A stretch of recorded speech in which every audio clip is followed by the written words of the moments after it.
Hey, what's going on, guys? So, almost done shoveling and stuff. I just wanted to share this. This is something my wife saw. She got a new vehicle, which you will see a video on, well, new used.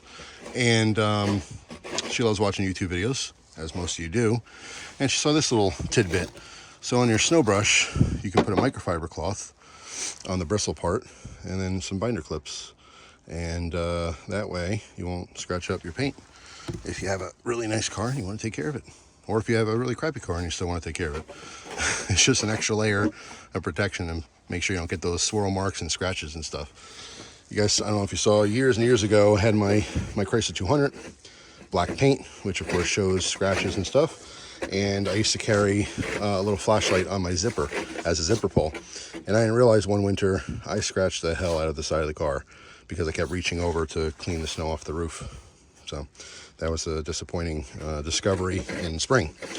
But anyway, just a little tidbit. In case you never saw it before, now you have. Thanks for watching. Hope you have a great day. I'll see you tomorrow. Brand new video. Take care.